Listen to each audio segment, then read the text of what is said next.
And where is that? There has to be. So what happens?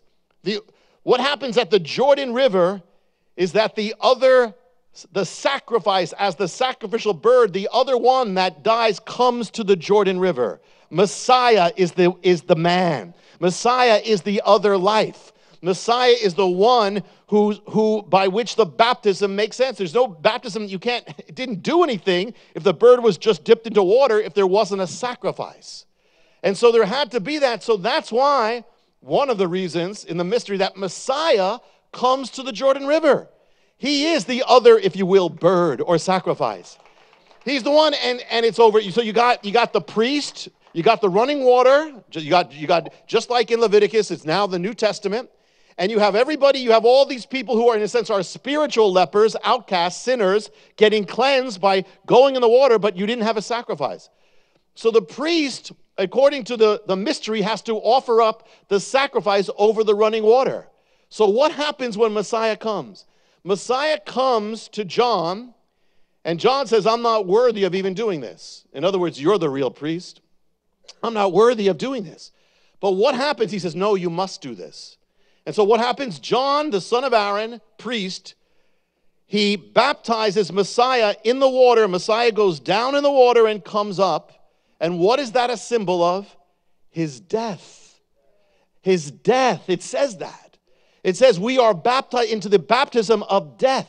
He says, I have to undergo a baptism of death. What is that? We are baptized into his what? Into his death. So what is it? What's it saying?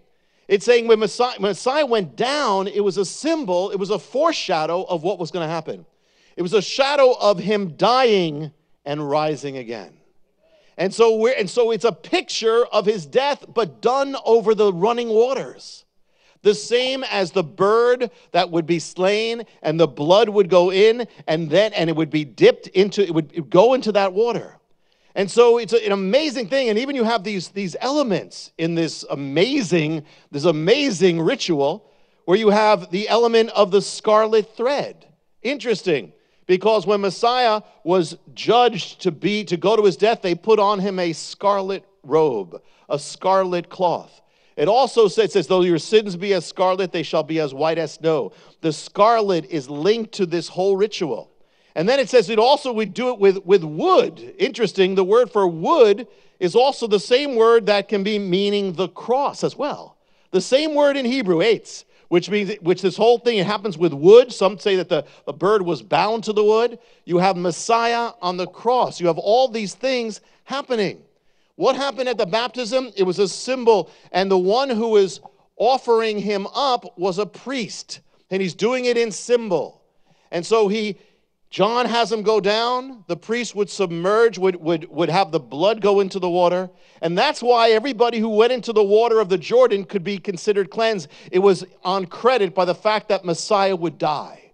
That's what we do it after the fact. We do it, the sacrifice has come. But they did it looking forward to the sacrifice, but it wouldn't mean anything. That's why, if he didn't do the sacrifice, that's why it was so important that he came to that river. That's what it's about. Yochanan, the priest, does it. And even this is a symbol. Even this is a foreshadow, because the ones who are going to actually offer up Jesus, Messiah, Yeshua on the cross are going to be the priests, the Sanhedrin. And they're going to do it without realizing what they're doing. But John is doing it in righteousness. It's a foreshadow that Messiah is going to be offered up. And so here's a symbol of the Jordan River that his blood goes in. It's a symbol of his death. That's going to be a cleansing for all people who will come. And all these people, the prostitutes and tax collectors, coming to be washed in the water. It's all based on the fact that he's going to come into the same water, that he's going to give his life. The cleansing, and that's all a symbol of the salvation that we have.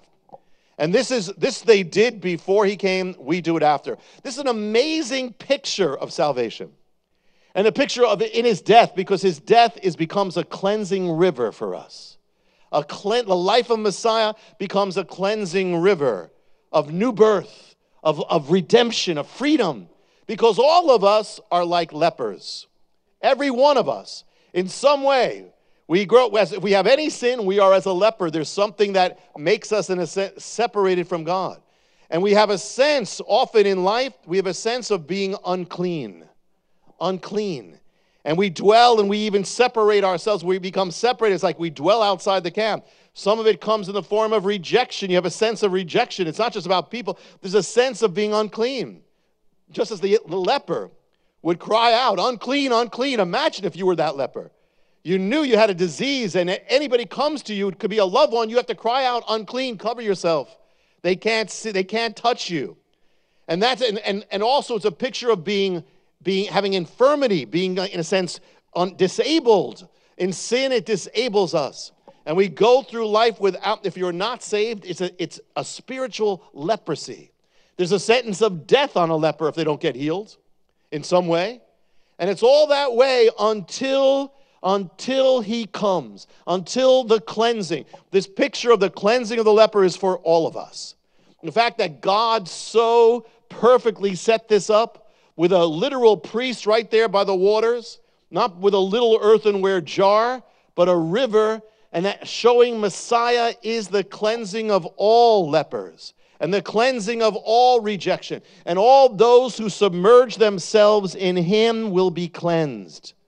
It says in Romans 6, it says, don't you know that we were baptized, immersed into his death? His death, that sin should not reign anymore over you, says Paul. It says you died to sin. Therefore you are alive to God. Therefore do not let sin reign over you anymore. You are immersed in him. And that's the key. That is the ultimate key, this word baptism. And here, it says, if we've been joined to him in his death, we will certainly be united with him in his resurrection. For we know that our old self was crucified with him, writes Paul, so that the body of sin might be done away, or be powerless, that you should no longer be a slave to sin. Because anybody who's died has been freed from sin. And if we have died with Messiah, we are convinced we shall also live with him. In the same way, he says, count yourself dead to sin, but alive to God in Messiah. And don't let sin reign in your body. And don't obey its desires. Do not offer up the members of your body to sin as instruments for evil.